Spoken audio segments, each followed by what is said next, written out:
Welcome back to our channel. We thought the ghost was buried. But what if the ultimate monster never actually left? I am talking about Peter August. Yes, you heard me right. Peter August, the man who terrorized this town, the man who destroyed lives, the man we all watched go down in a pool of his own blood. But here is the terrifying truth. He might be breathing right now. Let us rewind to the clinic in France. Anna Devane has been sitting in that mental health facility, trying to put her shattered mind back together after Ross Cullum's psychological torture. Recently, we saw Peter appear to her. He was standing right there, talking to her, taunting her in the shadows. The show wants us to believe this is just a hallucination. They want us to think Anna's trauma is just playing cruel tricks on her fragile psyche. But I am not buying it. Not for a single second. What if that wasn't a hallucination at all? What if Peter August physically walked into that room? Guys, this is where it gets interesting. If you ask me, Peter never died. Let us go back 4 years. Felicia Scorpio swung that tire iron. She hit him with everything she had. We saw the blood. We saw the collapse. We all breathed a massive sigh of relief, thinking the reign of terror was finally over. But this is Port Charles. A body on the floor does not mean a body in the grave. We never saw the absolute, undeniable finality of his death. We only saw what the characters knew at that exact moment. And that changes everything. Because if Peter survived that brutal attack, someone had to pull him out of the wreckage. Someone had to drag his broken body into the shadows and piece him back together before the authorities could secure the scene. And there is only one person with the resources, the motive, and the absolute insanity to do that. His mother, Alex.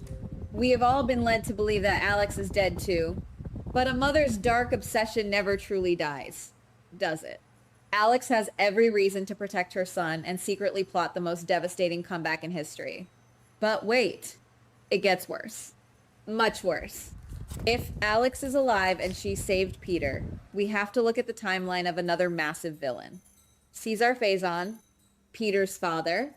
When Faison died, his brain was a highly coveted prize. What if Alex stole it?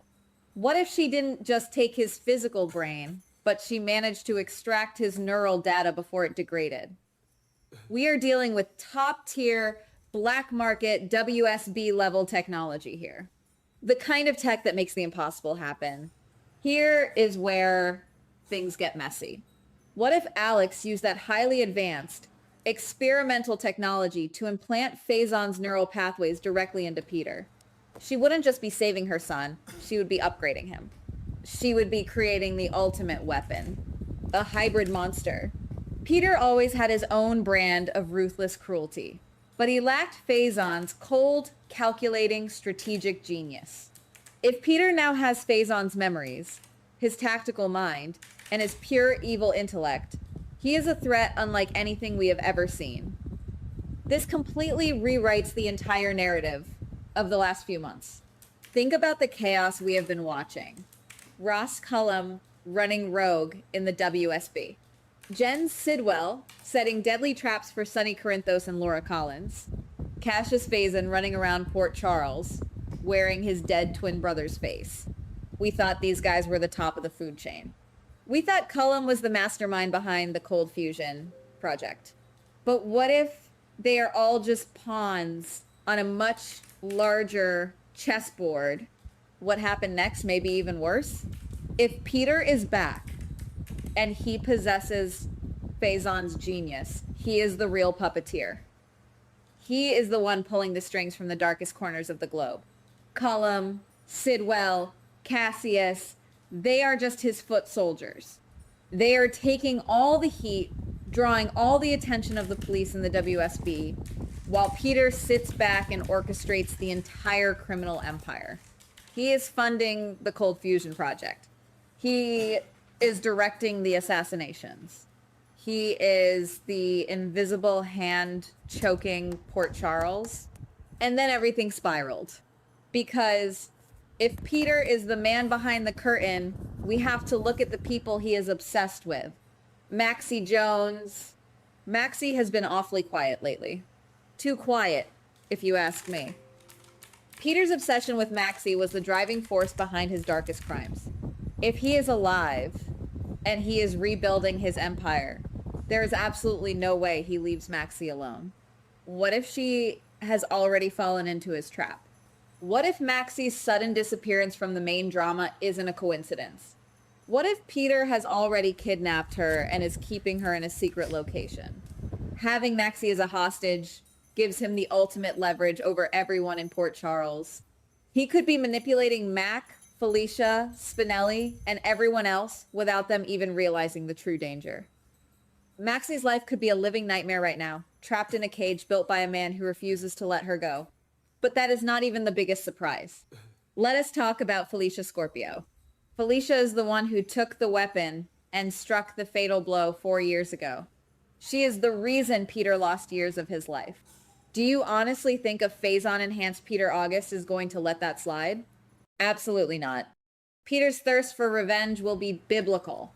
Felicia has a massive target on her back, and she is walking around Port Charles completely oblivious to the predator tracking her every move. Peter will not just kill Felicia. That is too easy. He will want to destroy her world piece by piece.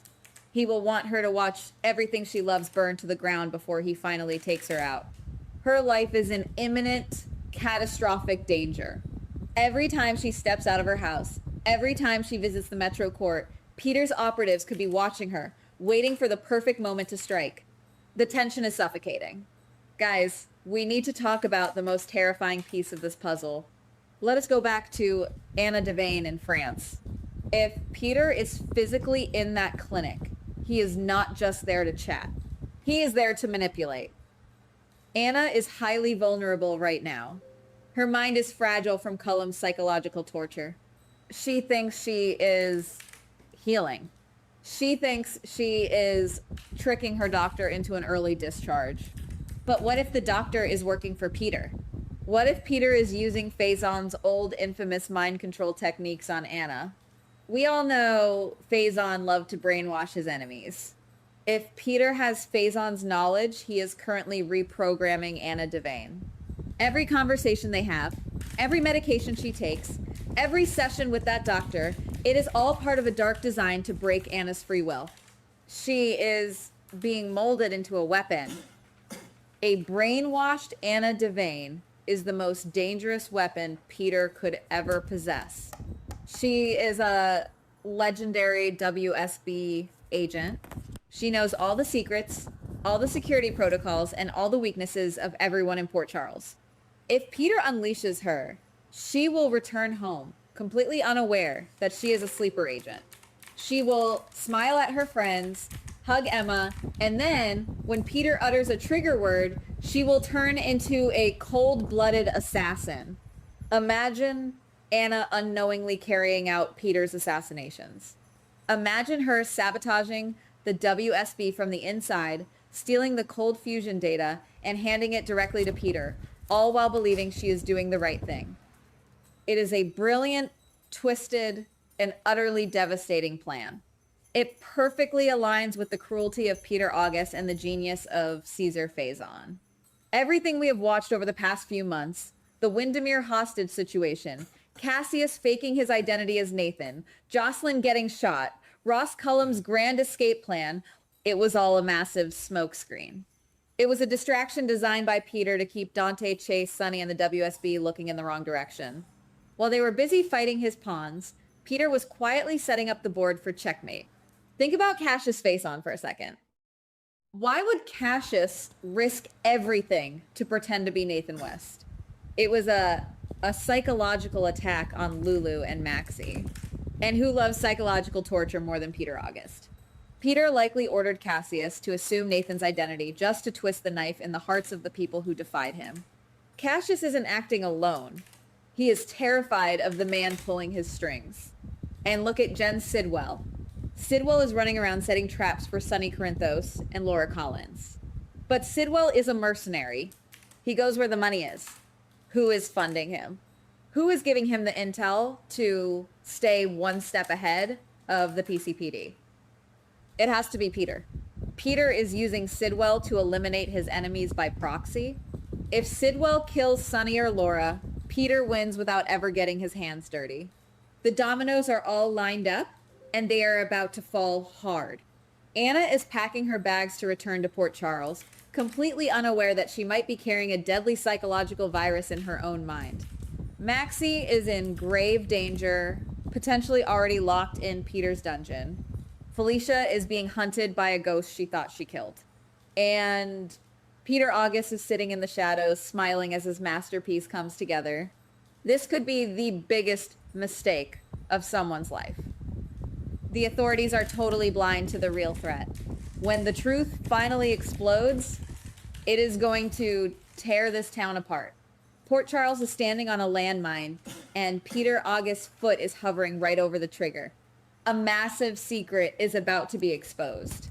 A beloved character is about to fall into a deadly trap.